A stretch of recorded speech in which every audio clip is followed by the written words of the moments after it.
I'm Catherine Hopkins, the Communications Manager for the National Centre for Mental Health, and we're very pleased to have Dr. Katie Lewis chatting to us this evening. Katie is a Research Associate at the National Centre for Mental Health at Cardiff University. Her research investigates the link between sleep and mental health, and she's recently been awarded a Sir Henry Wellcome Postdoctoral Fellowship, where she'll investigate the relationship between sleep and mood disorders using genetic, longitudinal and neuropsychological data. So we're very pleased we could nab her for this evening's talk before she becomes even busier. So I'm going to disappear now and hand you over to Katie. Okay, thank you, Catherine. So I'm going to start sharing my screens, just let me know that this is working.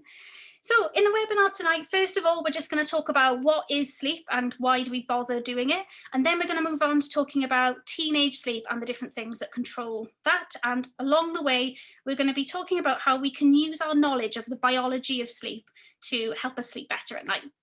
And before we get started, it's just worth noting that the following tips in this webinar are just advice and they are not a replacement for going and speaking to your medical doctor. So if you have any concerns about your sleep or another medical problem, then please do speak to your medical doctor. Right, so first of all, what is sleep? Well, if we had a look at this kitten, it is at the moment displaying the characteristics of sleep that I'm sure lots of you are familiar with. So it is lying down, it has its eyes closed, it doesn't seem to be moving very much, and it's not responsive. If we called its name, whatever that might be, it probably wouldn't respond. And this is what you've probably noticed. So until more recently, it was thought that sleep was just a time where we maybe conserved energy, but not a lot was really going on. It was just kind of like an off switch in animals and humans. But we now know that actually we don't really conserve that much energy during sleep. In fact, we save about 130 calories, which is the same as a Kit Kat. And we actually know that our brain is really, really active. So the way that sleep scientists define sleep is usually by what's going on in the brain. So how they do this is that they put lots of electrodes on top of your scalp and then measure your brain waves during sleep. So what is actually happening in our brain when we sleep? So just gonna get the pen to work. So when we're awake, our brain, this is us when we're awake, we're very happy apparently. So when we're awake, our brain waves are very active. So they're high frequency, okay?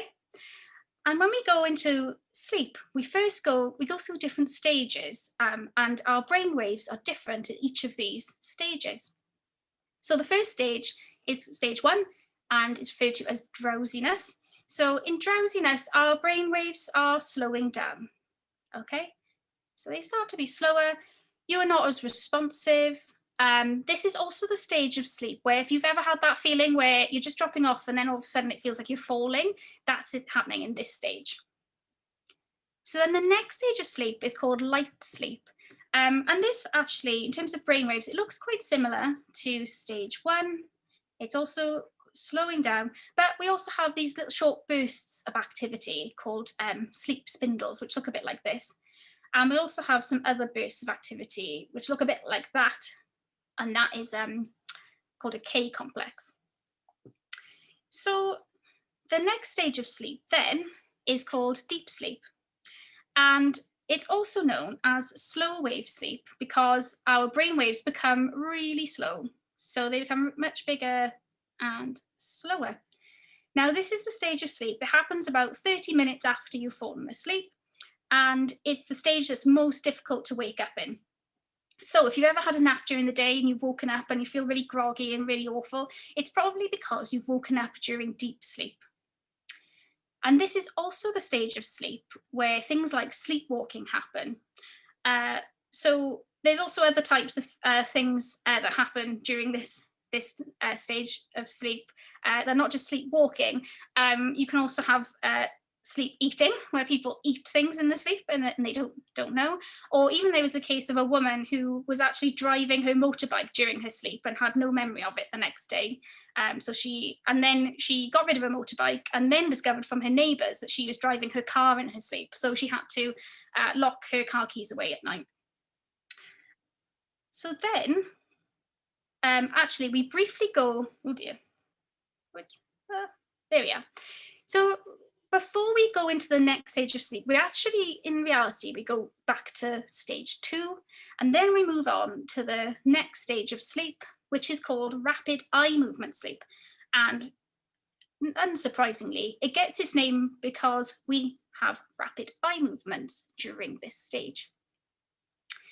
Now, in this stage of sleep, our brain it's sometimes been referred to as paradoxical sleep because our brain waves are actually very similar to when we're awake. They're a bit more high frequency and our brain is really, really active. Now, we have dreaming in all stages of sleep, but the dreams that we have that are more bizarre and they have more of a storyline, they are happening during REM sleep. And what happens during this stage is that a part of our brain paralyzes our body from the neck down. So what can happen is that sometimes when that doesn't work, we end up acting out our dreams. So you can see for this man here, that process isn't working. So he's currently having a dream, and he's probably being attacked or something. Often the dreams, where people have this type of sleep disorder, they often have dreams that are very like threatening.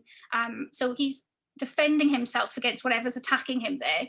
And as you can imagine, this kind of sleep disorder can be quite disruptive for people because their partners don't, it's not going to be much fun sharing a bed with him.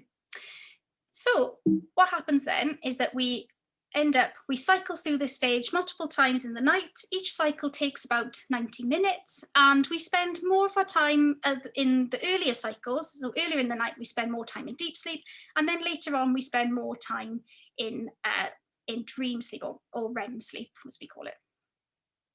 Okay. So now that we've talked about what happens during sleep, there's a lot going on, and why should we actually bother doing it? So Donald Trump, according to one of his biographers, she said that he has made a big deal of saying he never sleeps and people who sleep are lazy. And Trump's not the first person to say something like this. Along in history, there have been lots of politicians and business people who have said that, time is money, sleep is for the weak. So why not just stay awake, make more money, and find out what's going on as opposed to actually going to sleep? Well, there's lots of reasons why we should sleep. The first one is that it's really important for our physical health. So when we're awake, we use energy, and that energy, using up energy, ends up causing toxins to build up in our brain. And we now know one theory is that sleep actually washes away those toxins during the night. Also, there are certain processes in our body that only happen during sleep, like releases of growth hormones, and those help our cells to repair and regenerate. And this is why we recommend that when people are ill, that they get lots of sleep, because we know that there are studies showing that when people get more sleep, they tend to recover faster. So I'm sure most of you also will have had that experience of not sleeping very well one night and then feeling kind of more grumpy and sensitive than usual the next day. And also you might have had a case where maybe something stressful or upsetting has happened, and the next day after you've slept on it, it doesn't seem as big a deal. And that's because we now know that sleep is really important for managing our emotions and emotional processing. And what scientists think now is that REM sleep is particularly useful for that. And also, stages like deep sleep are really helpful for what we call memory consolidation. So that's where it helps us to remember things that we've learned during the day. It's also really good for problem solving and increasing our creativity. So there's been lots of examples, for instance, in history where, for instance, Einstein came up with the theory of relativity after having a dream. Paul McCartney from the Beatles had the song Let It Be. The idea came to him in a dream. And also this was the same for Mary Shelley with the book Frankenstein. And for Trump, it might also be worth pointing out to him that studies have also shown that when people don't get enough sleep, it can affect their decision-making and make them more impulsive, and that might manifest in different ways. So, for example, it may be that, you post something on Twitter that you later regret, that maybe has long-term consequences and among other things. So, yes, I think we can make the case that it is worth bothering with sleep. So now let's talk about teenage sleep. So first, how much sleep do you need? So actually, our sleep changes a lot as we age. And to illustrate this point, I decided, because I have no shame, to include some embarrassing pictures of myself. So when you were a baby, maybe you were like me and sitting on red velvet things for some reason, but you would have needed between 12 and 15 hours of sleep. Interestingly, for babies, they don't have that thing during REM sleep where the body is paralyzed. But once we then get older and become apparently creepy toddlers, then we actually develop that process. And so it's almost like as soon as you start being able to move, your body realizes this and then stops you from acting out your dreams. So when you're a toddler, you would have needed between 11 and 14 hours. Then when we are children, we need between 9 and 11 hours. And then when we're teenagers, we need between 8 and 10 hours. So one thing to note here is that obviously the need for sleep is changing as we're aging, and also that there's quite a large range here. And actually the National Sleep Foundation, which came up with these recommendations, this was based on lots of sleep scientists and doctors coming together, reviewing hundreds of studies and trying to come up with some sort of guideline. And to be honest, it's constantly changing. And actually you might have some people who can get by with fewer hours of sleep and some who need more. So the main point here is that one size doesn't fit all. And Colin Espy, who is another sleep researcher, he at Oxford, he makes the point of, you wouldn't go to a shoe shop and expect it to only sell the average sized shoe, because that wouldn't really work for many people. And sleep is exactly the same.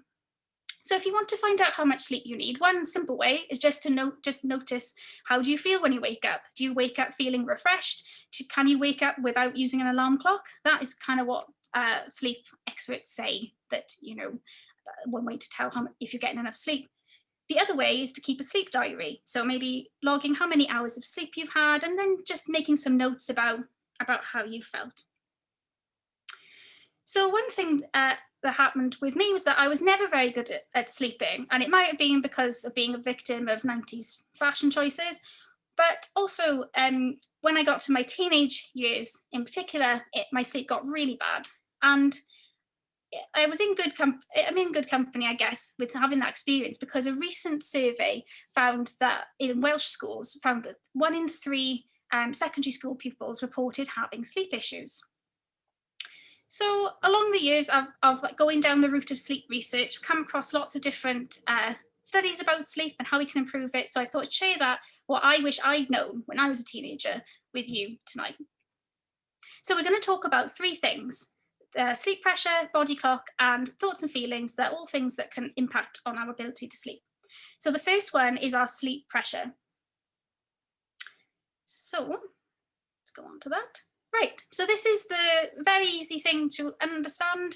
It's the most straightforward process. It's basically that you get up in the morning, your sleep pressure is at its lowest. As the day goes on, your sleep pressure goes up and up and up. Then eventually you go to sleep and the sleep pressure goes down. And what should happen is that then you wake up at the point where all the sleep pressure has gone away. So if we don't leave enough time to if we have to get up at 8 o'clock in the morning and we don't end up going to bed until 3, then obviously we end up waking up looking like this, because our brain hasn't had enough time to get rid of all of the sleep pressure. And the other thing that can affect this is naps. So for instance, if you decided here to have a nap in the early evening for too long, then that means that reduces your sleep pressure, and then by the time it's had a chance to build up, it's later on in the evening and you've left yourself less time for it to all go away. So what's recommended is, if you're struggling to sleep at night, maybe try not to nap during the day. But if you do have to nap, then make them short, so about 20 to 30 minutes, and plan them earlier in the day, just so you have enough time for your sleep pressure to build up again by the evening. Now, we're going to just another side point. So you might have heard in the news a couple of weeks ago that when Joe Biden got into the White House, they found this button. And And Joe Biden apparently removed this. So I'm just going to go into the chat. Does anyone know what the button did? If you want to pop in the chat. Yeah, so Karen's got it. So Diet Coke. So yeah, so if I go on to this. Yeah, so what would happen is every time Trump would press this button, a member of his staff would have to come in with a glass of Diet Coke on a silver platter. Sounds lovely. So what is it that's in, that you've all probably heard of? What's in Diet Coke that can affect our sleep? You just pop that in the chat. Caffeine, exactly. Yeah, so caffeine. Caffeine's in Diet Coke, Coke, it's in energy drinks, tea, coffee, it's also in chocolate, even green tea and decaffeinated tea and coffee also contain caffeine, because decaffeinated means you've just reduced the caffeine, but there's still some left. So how can caffeine affect our sleep? Well, the way that our brain knows that the sleep pressure is building up, which is what we just talked about, is through the buildup of a chemical called adenosine. And you might learn about this when you do A-level biology. So what happens is that we have these things in our brain called receptors, and their job is to detect the adenosine. And when they detect the adenosine, they then signal to the rest of the brain, hey, I've detected it, it's time to feel a bit more sleepy. And so that's how our sleep pressure works. So when we drink caffeine, because caffeine has a very similar shape to adenosine, what it does is that it blocks those receptors.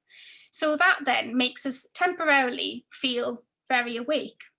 Now, this causes two problems in regards to our sleep. The first problem is that caffeine, we have to wait for this caffeine to break down before we can start to feel sleepy again.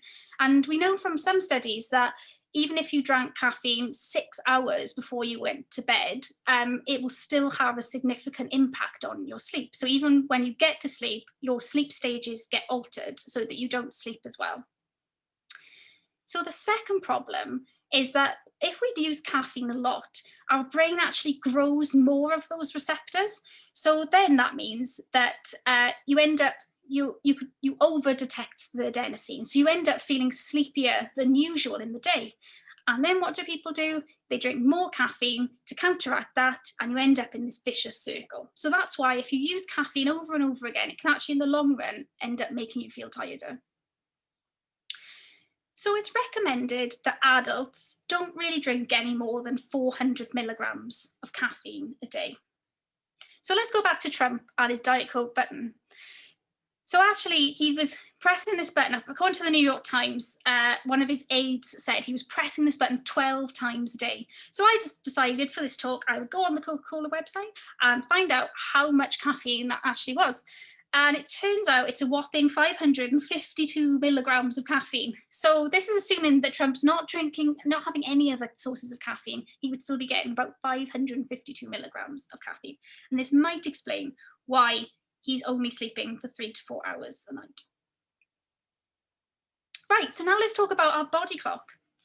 So our body clock is controlled by a tiny area of the brain, which looks like this. So what you can see is that it looks like it's pulsing. And this is because each of the dots here is a brain cell, and we call them neurons, okay? So each of these neurons is firing. And you can think of them a bit like people in a stadium that are doing a sort of Mexican wave, right? And each person is a neuron, and they're kind of jumping up at a certain time. And this whole kind of Mexican wave thing that it's doing takes roughly 24 hours. So the way that the body clock tells our body what time to go to sleep is that it produces a hormone called melatonin in the evening, and this makes us feel sleepy. Now, it also controls loads of other things in our body, because pretty much every cell in our body has its own clock. So it can control lots of other things in our body that have a 24-hour rhythm, and we call these circadian rhythms. And it comes from the Greek meaning circa diem, so about a day. So the point here is that it's roughly 24 hours because in adults it's set to about 24 hours and 10 minutes. So it'll control things like the time of day you feel most hungry, or your body temperature, your blood pressure, which is why lots of heart attacks happen in the morning. Well, not lots of them, but they're more likely to happen in the morning. And you might have also found that when you're in your lessons after lunch, that you feel particularly more tired and not able to concentrate as well. And that's also because for some reason we have this circadian dip in our attention that happens in the early afternoon. So, as I said, the way this works is that we have lots of clocks in every cell of our body, and the master clock, which is in our brain, then communicates with those clocks to tell it what time it is. So normally this all works very well, but sometimes the system can go a bit haywire, because if we travel across time zones, for instance, our body isn't adapted to shift to a new time zone very quickly.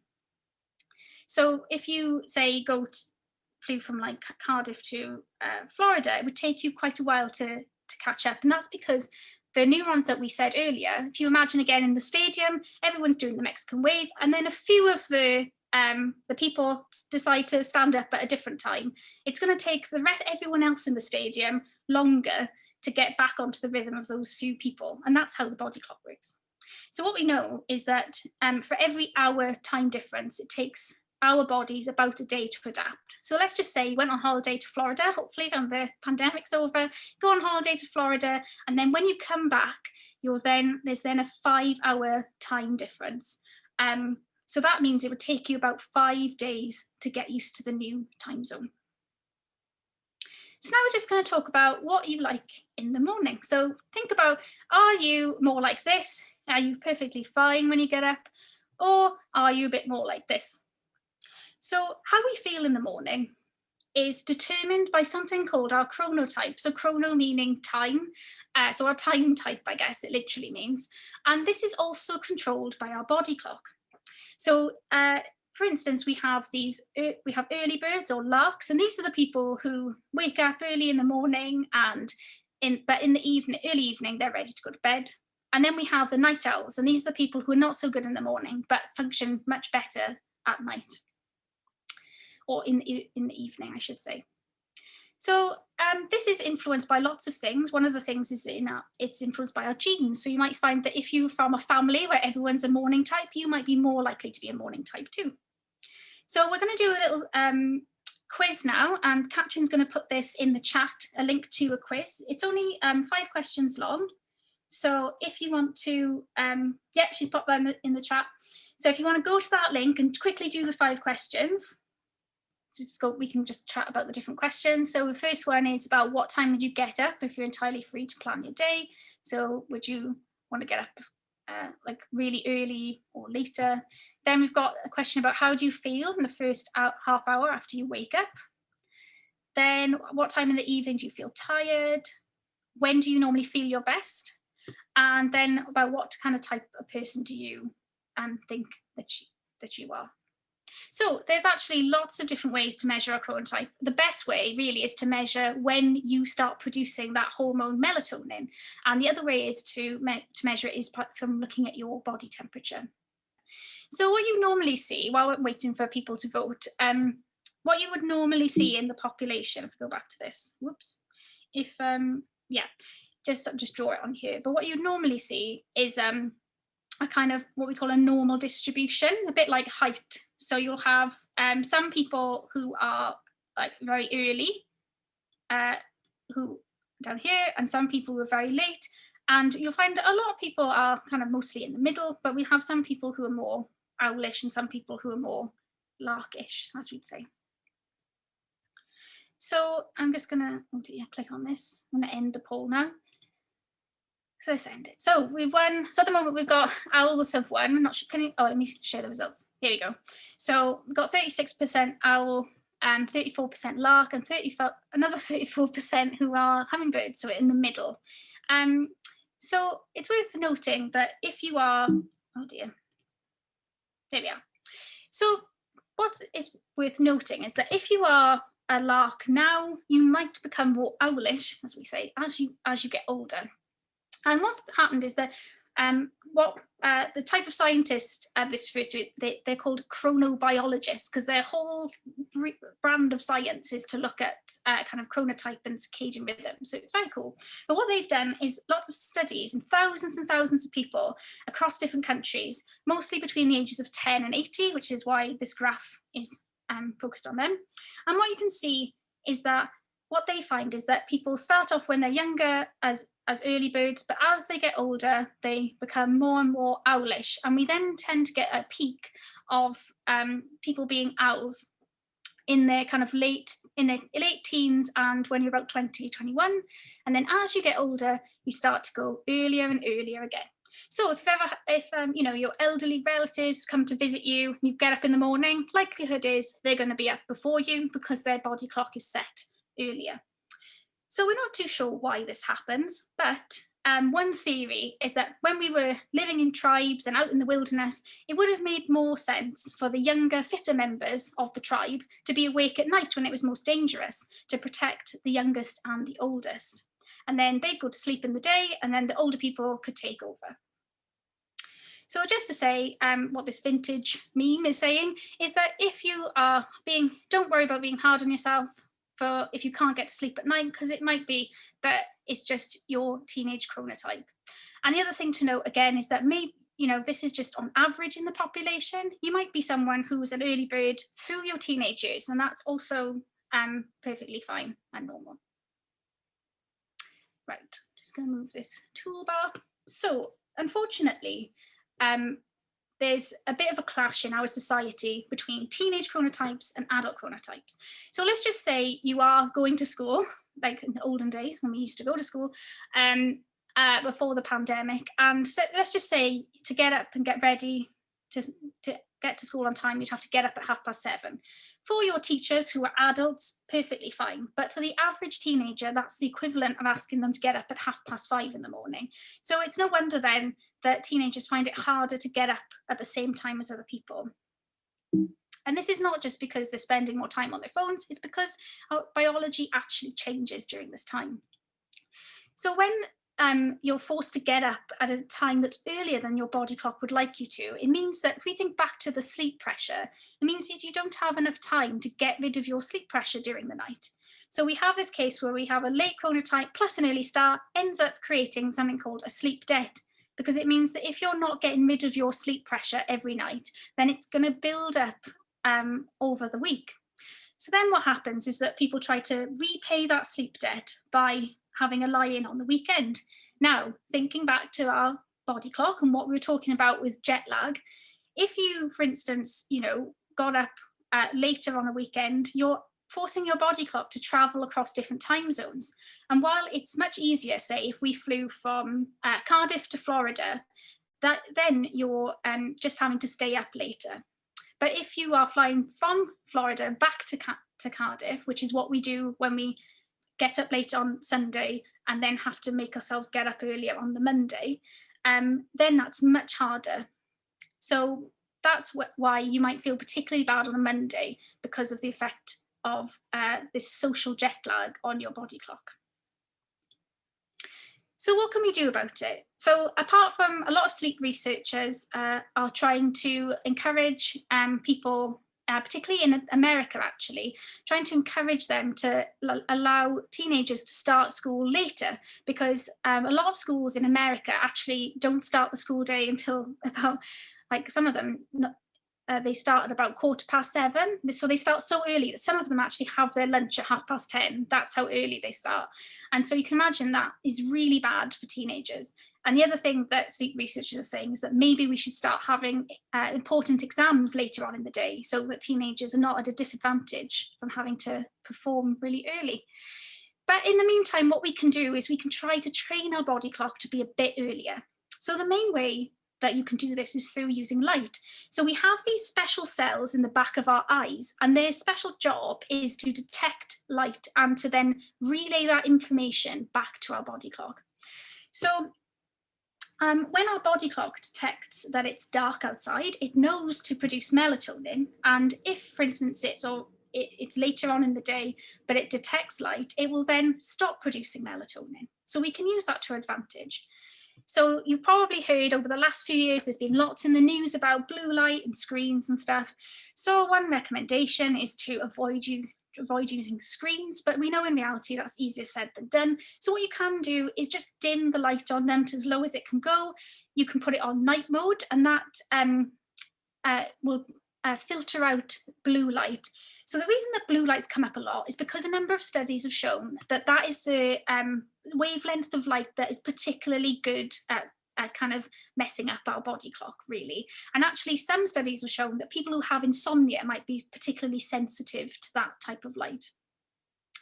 So that's one thing you can do. The other thing that studies have shown is that our body clock can be reset much easier if we get lots of natural light early on in the morning. So it's almost a bit like our body clock is looking for when dawn is, so it can tell it what time of day it is. And remember that our body clock is slightly longer than 24 hours, and that's why we've developed these ways of taking in information from our environment for the body clock to know to reset. Because if it never reset itself to the environment, then we'd end up just getting later and later by 10 minutes every day. And likewise as well, if you decided to move permanently to Florida, you wouldn't stay on Cardiff time, you would or Welsh time, you would end up, you naturally adapt to that. So the other thing you can do is to try to make your bedroom as dark as possible in the night, because if light comes in, that can then suppress those levels of melatonin. And if, like me, you can't be bothered to put light blocking curtains on your windows, what you can do is just wear an eye mask. So remember earlier I said about how there's all these other body clocks in other body clocks in our body, and what we now know from more recent research is that not only do they get information from the main body clock, the master body clock, but they also relay information back to it. So what we can do to help that along the way is to keep our bedroom cool when we want to sleep at night, so between 18 and 20 degrees. We can do regular exercise, preferably in the day, and have regular meal times. And that all helps to let our body clock know what time it is. And then this last one, again, much easier said than done. Speaking from personal experience, I've definitely done this many, many times. But you can try to get up at around the same time each morning. So you can, set your alarm and maybe try and force yourself out of bed, put it across the other side of the room, maybe tell other family members to get you up. Or another thing I've heard of is something called the inverted snooze. And that's where instead of pressing snooze on your alarm clock, you can plan something nice to do, like listening to some music that energizes you, or planning something nice to eat for breakfast. And instead of setting your alarm, your snooze for 10 minutes, you actually get up for 10 minutes and do that thing and say to yourself, if I'm still tired, I'll go back to bed. And usually by the time you've done that stuff, you've actually properly woken up. So the last thing then is our thoughts and feelings. So as I've said, we've got these two different processes. And if you're doing psychology and you learn about circadian rhythms and sleep, these are the two main processes that control our sleep. So what should happen is that when you're ready to go to sleep, your sleep pressure should be really high and your body clock should be set to nighttime. So if that's all working fine, you should be able to go to sleep. But sometimes, even if you've followed all of the advice, you've cut out caffeine, you haven't used screens, you've done everything you're supposed to. Sometimes if we have stressful thoughts and feelings, or we're kind of doing things that are waking ourselves up at night, then that can interfere with those processes. And the reason this is because sometimes when we're stressed, we produce a stress hormone called cortisol, and that messes up these fine-tuned processes. And then that means we can't sleep. So I'm just going to end with just a few tips for this. So we've evolved so that, we go to sleep when we feel safe and relaxed. It wouldn't have made any sense for us to be able to go to sleep when we feel that a predator is about to attack us. So that's why, it's important to try to make sure that we feel de-stressed and relaxed at around sleep time. So for some people are very lucky. They can go straight from doing whatever, playing games or watching telly, watching people get beheaded on Game of Thrones, and then they can go straight to sleep, no problem. But other people, we just need to give our brain a bit of a heads up that we're going to sleep. So one technique people use is to make a sleep routine. So maybe half an hour to an hour before you go to bed. Oh, the polls just come up again. Lovely. Thanks, Zoom. There we go. So, and there's what you can do beforehand. You can like write your own plan. And so here, I'm just going to talk about a few suggestions. So one thing is essentially, try maybe not to do your homework before then, because sometimes obviously if you're thinking about things and you're getting stressed about exams and stuff, then you want to be doing something fun before you go to sleep. So maybe don't do your homework if that stresses you out. And then the rest of the stuff is essentially the fun police, but essentially it's recommended maybe don't go on social media. Or one study actually found that using your phone, it was actually to do with kind of watching distressing videos or images that actually impacted sleep. So it kind of depends what you're doing. And, it might be that going on social media actually makes you feel very relaxed. And if that's the case, then fine, if that's not impacting your sleep. And likewise for gaming, if you're playing Cyberpunk and it's crashing every 5 minutes, maybe that's quite stressful. But maybe if you play other games and, they are much less stressful or relaxing, then that might be okay. Other relaxing activities that have been recommended as the standard, like reading, music, or meditation. There's lots of apps that will give you tips about like breathing exercises and other relaxing things. And I just want to point out, I've got the link for Catherine to share in the chat, but there's this app called Think Ninja that's normally not available everywhere in the UK, and I think you have to pay for it, but they've now, during the pandemic, made it free for everybody. And it's been approved by the NHS as well, and especially for young people it's got lots of different techniques on there for managing your mood, and it's got a really good sleep section. So they've got different exercises like breathing, muscle relaxation that you can do. The other things that's cropped up the last few years is something called nodcasts. So basically podcasts that are meant to help you go to sleep. So it might be someone reading a kind of boring-ish story. And the other thing that some sleep therapists recommend is something called putting the day to bed. So before you go to bed, just like do a bit of a brain dump of everything that's happened today, what stressed you out, what you're looking forward to tomorrow, what have you got to do tomorrow. And the idea is that you're getting all of that out onto some paper and it's out of your head so that your mind is kind of free and relaxed. So the next thing then is that our brain makes connections and associations with things all the time. So for instance, if any of you have like a dog, every time you pick up its lead, it gets really excited. So humans are similar, where say, for example, you had a bad experience at the dentist or somewhere else, and then you went to that place, you probably wouldn't be able to sleep very well.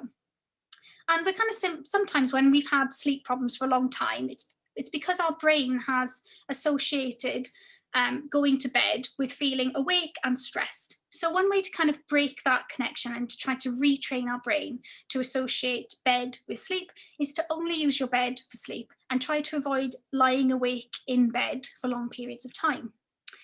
So this is here because it's essentially saying, try not to work on your laptop in bed or watch telly and things like that. However, this is the advice that is given to adults who can have the free roam of their house and do whatever they want, not get told off.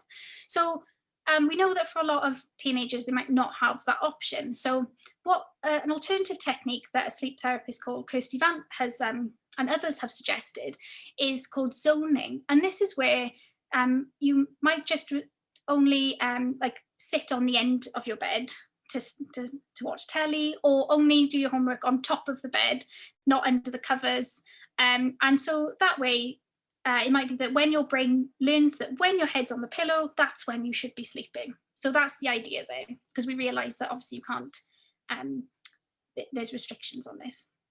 The other way you can kind of break that connection again is something called the 15-minute rule. So the idea here is you don't watch the clock, you just kind of estimate 15 minutes. And what you do is you say to yourself, if I'm not asleep in 15 minutes, try not to, don't stress about it, but just to say, fine, I'm going to get up and go somewhere else. So that way, you don't end up just lying awake in bed feeling stressed. So what they say is you go somewhere else, or you can use zoning. So maybe sit up, sit at the end of the bed, and then go through your relaxing bedtime routine again. And it might be worth discussing this with your family members beforehand, just so let them know that this is what you're planning to do. So the last thing then is what can also happen is that you feel really tired, you get into bed, and all of a sudden you just start remembering things that you've said that are stupid, or you start worrying about things that are going to happen tomorrow. And this is a really common thing that can happen. So one technique to deal with that is to write down the thoughts that you're having and just say to yourself every time they crop up, I've already dealt with this. And it's also known as parking the thought. Say, I'll deal with it tomorrow. The other way, though, is there's lots of different techniques that are out there to try and manage your negative thoughts. So there's, again, Think Ninja, there's which Kat has put in the chat. They have a website and YouTube channel with loads of different exercises like thought challenging, thinking traps, breathing exercises that can help with this. And it's worth noting that we have a talk tomorrow by Reese, who's going to talk about this as well. So I think Kat's going to put the information about that talk in the chat as well. So back to me and my sleep problems and bad fashion sense. So what happened next? So there aren't actually very many pictures of me after this photo was taken, so I think I hated having my photo taken. But so I'm about 15 here, and a few years later, when I was doing my A-levels, my neighbour, Rob, woke up in the middle of the night. And he lives, for the record, he lives across the road from me. So he'd woken up and he could hear someone being attacked in the lane behind my house. So Rob, being the courageous guy that he is, he decided to try and run to the rescue. So he gets to the lane and he can't see anybody there. So he's really confused. And then he hears the scream again and he looks up and realizes it's coming from inside my house, not behind the house. And then he just thinks, oh, it's just Katie. And the reason he's thinking that is because eventually when I got older, I started developing this thing where I would scream in my sleep every so often. And obviously it was very loud because obviously this is a neighbour who lived across the road from me in his own house could hear it. And at first it was kind of a funny quirk. And I also used to sleepwalk as well. So one time I went into my parents' room and tried to steal the dog from them and had to be told to put the dog down, leave her alone. So at first it was funny, but then as time went on, I actually started doing this every single night, and sometimes 2 or 3 times a night. And eventually no one in my family could get any sleep, and I was getting really tired during the day. So I went to see a doctor about it, and it turns out that I had what we call a parasomnia. So this is the same as like sleepwalking or that other sleep disorder I showed you earlier. So parasomnia is the things that happen in our sleep that are kind of a bit weird, essentially. And a night terror is a parasomnia that happens during deep sleep. So luckily the doctor was able to talk to me about it and then recommend some medication and like some techniques to try and stop that from happening. And then eventually that stopped the cycle, and I was fine. And nowadays only have them very rarely and just terrify my husband every couple of months. Or not every couple of months, maybe, yeah, not that often. So anyway, the reason I'm telling you this is because it's really important that if you have sleep problems that are starting to happen very often, even if it's not screaming, even if it's just something like insomnia, like trying not to be able to get to sleep, and if it's interfering with your life or your family's life, it's really important to try and get help. So speak to your teacher, your school nurse or your GP about it, because there's help available. And I just wanted to highlight that during the pandemic, the Sleep Council got funding to make this special website called teensleephelp.org.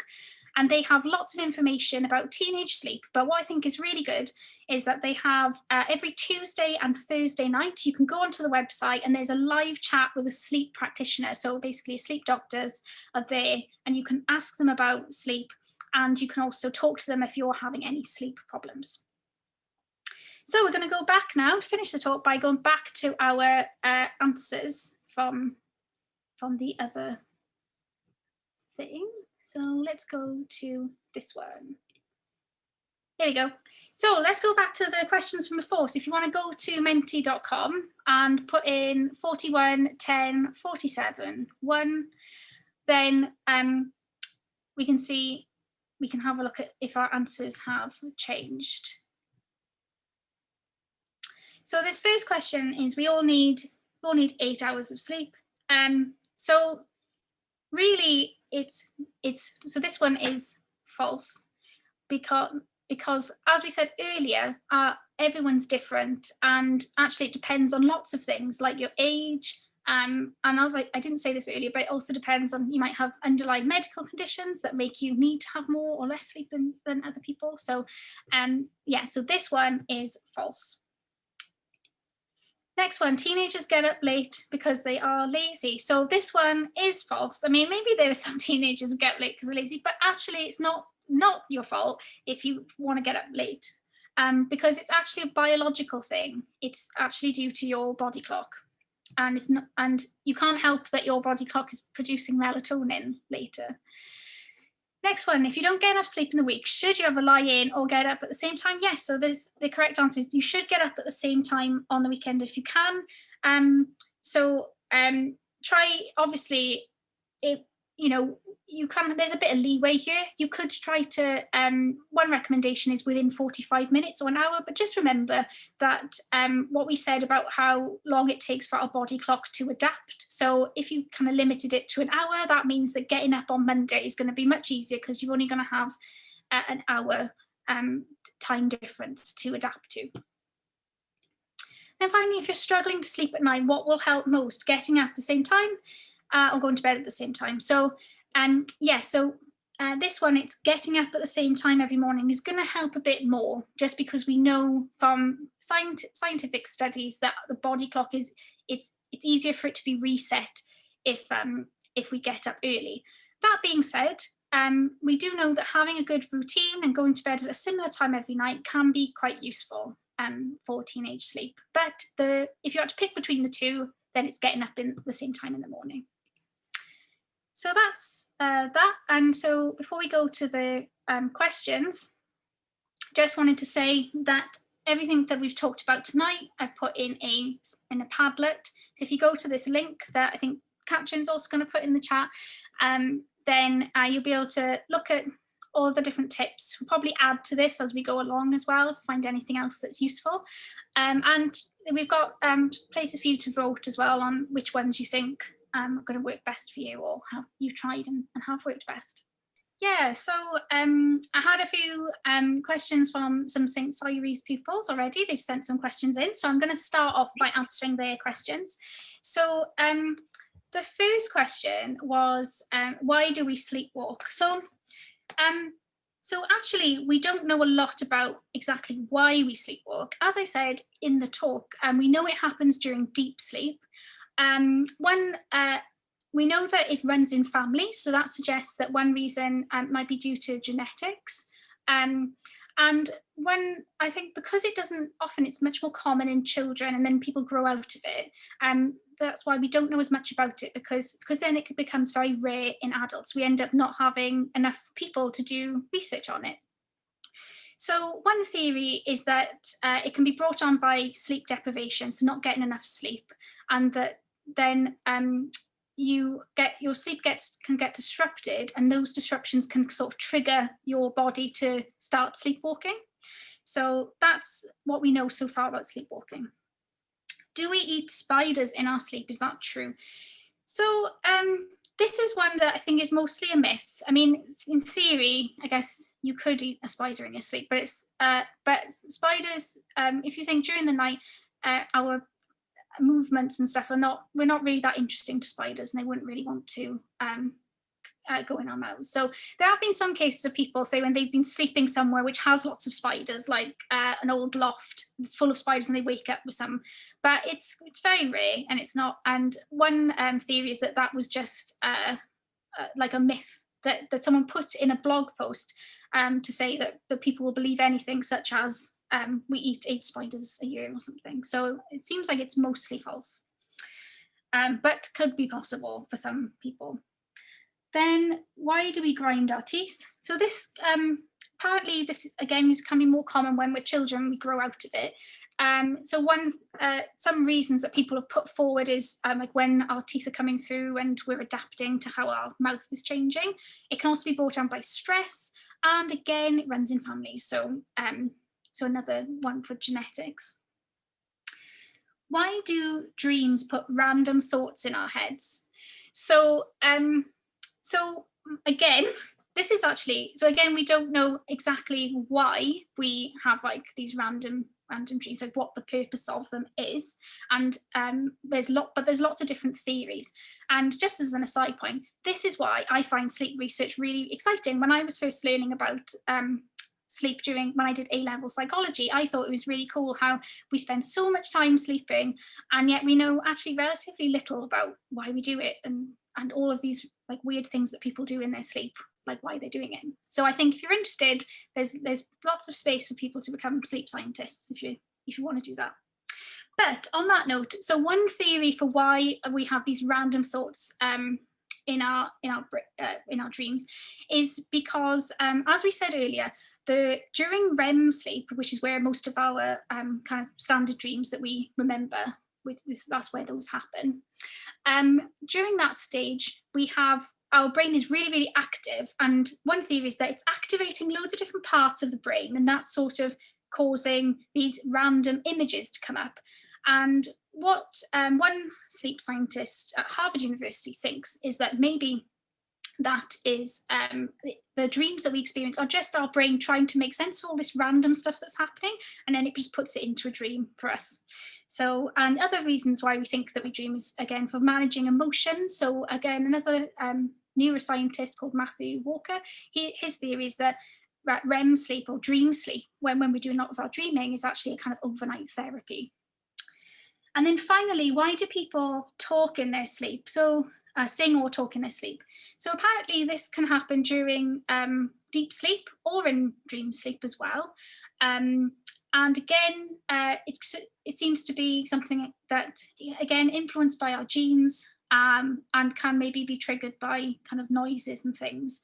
But it seems as though it might mostly be due to dreams, not dreams, genes and stuff. So let's have a look at if there are any questions. Yes, so Amber has been very keen to ask. She used to sing in her sleep. Why would that be? Do you know? That is very cool. I'd be interested to know what type of songs as well.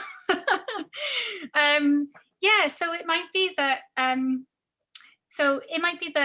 Again, this is similar to sleep talking. Again, just kind of a random thing that happens. A lot of times people grow out of it, and again, that might be due to your genetics. And again, I don't think, because it's so rare, and also for a lot of things, because let's say singing in your sleep might not really cause a lot of problems, we end up not doing much research on it, because a lot of research is on things which are influencing, having an impact on people's lives. So that's why we don't really know so much. So it's probably a similar thing where kind of think physical things or sleep, sometimes it can be triggered by not sleeping enough as well, or being stressed. So for instance, for me, with my night terrors, one reason we think that night terrors happen, which is again during the same stage that we have this sleep talking and singing, is because it's triggered by stress, or like changing routines and things. So that might be why. So yeah, next one by Dara. The classic, I was on mute. I use my smartwatch to track my sleep and how many hours do I take of deep light REM in one session. The report shows that I only get light sleep and less than 30 minutes of REM and nothing of deep sleep. Is there anything I could do to get more efficient sleep? So I guess it's kind of a lot of the tips that you've shared this evening, isn't it? So probably a good start to look at the Padlet that you've made the link for at the end. Yeah, I think so. And just also to just make a note about, I think someone else has also said, what's your view on the accuracy and use of sleep monitoring Fitbit? I think, to be honest, so I did a lot of work on using sleep monitoring devices in my PhD, and actually things like Fitbits and other devices which are available, they're not necessarily that accurate at detecting our sleep stages, because really at the moment, the the best way to detect, we identify the sleep stages based on our brain activity. And so if something's on your wrist and it's just measuring how much your wrist is moving, that's really not going to be as accurate. So you find with a lot of like Fitbits and other things, when you look into the studies that have been used to validate them, they're actually usually on, say, 14 white men who were 20 or so. So the validity is a bit questionable. It's not like a health sample of the population. Yeah, and sometimes as well, there's been a new disorder that's coming up. I think it's called, I always get this wrong, I think it's called orthosomnia. But I always get it, technically you could say, I'm thinking of birds, that's ornithology, isn't it? I think it's orthosomnia. Let me just check, orthosomnia. Yes, so orthosomnia is where sometimes people use these sleep devices and then get too fixated on the metrics that they're giving them, and that can actually disrupt their sleep because you're too busy thinking about, oh, is it measuring my sleep very well? So if you're having trouble with your sleep, you should actually, what's recommended is to actually not use these devices and just to kind of not worry about it, because again, they might not be that accurate anyway. Yeah, any other questions? I've had a question from Matthew Evans that says, what's the longest that somebody can stay awake for? Oh, okay, that's a good one. So actually, at the moment, and right now, it's the Guinness Book of Records doesn't allow people to try to find out because there was a case of Randy Gardner, that's his name. He was a student in the 60s, and he tried to break the world record for staying awake, and he lasted 264 hours, or like over 11 days. But he was having hallucinations, and actually it's really hard to know for humans how long we would can stay awake for, because when we get really sleep deprived, our brain just kind of intervenes and says, I'm having enough of this, and we start having micro sleeps. So but yeah, because of the effect that being awake for so long has had on people, it's not recommended to do that, and not ethical now to keep people awake for as long as possible. So don't try this at home is the Don't do that. the takeaway. Yeah, please don't. Hannah has asked, napping during the day, good or bad? Recommended length, so should you nap after a certain time? Oh, that's really good questions. So first of all, again, I think I've looked into the research on this, it's very mixed, and sometimes people talk about, oh, what about certain countries when they have like a siesta? And the problem is that anything you find in those countries where they do have a regular nap in the afternoon could be caused by lots of other things to do with that, living in that country. Maybe it's the weather or the like diet that people are having, and or genetic factors, again, if you're looking at a whole country. So that makes it really hard to know. There was a study that came out a couple of days ago that said having naps was good for teenagers, but then other studies that say that it's not good. So it's very, very mixed. So one thing would be to, again, try to have them earlier on in the day. And again, you see lots of different recommendations. So 20 minutes, I think usually when I've looked at what the recommended length of a nap is, it's usually somewhere between 20 and 45 minutes. And I guess the reason for this is that, where I was saying that it takes about 90 minutes to go through a sleep cycle, you want to make sure that you're not waking up during deep sleep, because that's going to make you feel really bad. So yeah, I think you can try out different times and see what works best for you. But again, doing them earlier on in the morning is probably best. There was something else I was going to add about that, which I've forgotten now. They'll probably come back to me in a minute. I was just going to say, I'm not a very good napper. I usually need about a 2-hour window to be able to fall asleep, to be able to have a half an hour nap. Yeah. And then not feel too groggy afterwards. So I just don't bother most of the time. Yeah. And then I think there's been studies in older populations, and some of them saying that they're good, and other ones saying that they're not so good because of the blood pressure changes that happen when we nap, and that can be bad. So I think we need to do way more on napping. Definitely. It's an important thing to know about, I think.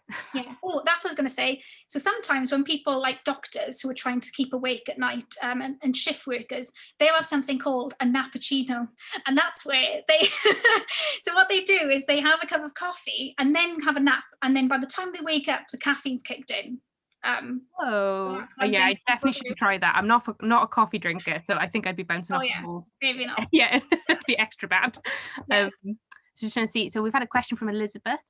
My brain is always thinking about things when I'm trying to sleep in my bed. Could you tell me why? Oh, well, it could be lots of things. I have the same thing a lot as well. When we are, if you're the type of person where you think about things a lot, it's called like a neuroticism. I'm saying this as a neurotic person. And it might just be that there's lots of stuff going on in your life, or maybe you're someone who gets, we know that some people get stressed easier at things than other people. I get very stressed very That's the easily. thing.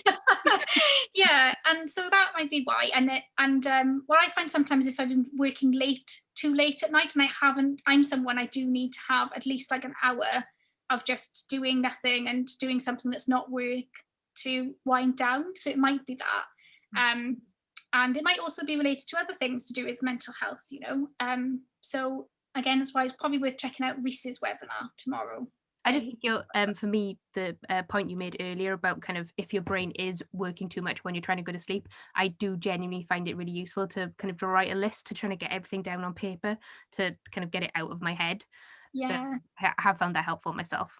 Yeah, and we do know it's just differences between people. Some people, and that's why.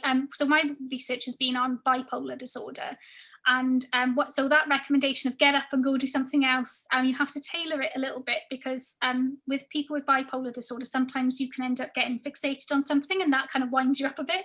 Yeah, you've just So ruined any kind of plan you had then to get back into bed and actually go to sleep.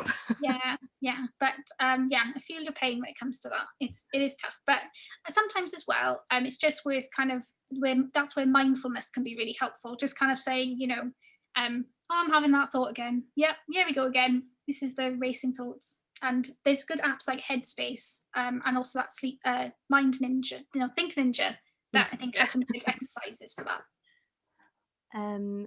So Amber has sent an interesting question. I keep having this dream/nightmare that I'm falling down a black endless hole and wake up in the middle of the night. Why would that be? I guess maybe Oh, that's okay. quite personal. Yeah. Well, yeah, there is something where, you know, certain, I'm not saying you have a disorder or anything like that, but we do, you know, having recurring dreams, and especially ones that you might find stressful, that is something that people can have. And that usually can be triggered by stress. So we know like people who have anxiety, or you see it a lot with people with PTSD, for instance, they'll have like recurring nightmares. And obviously that's not to say that you have any of those things.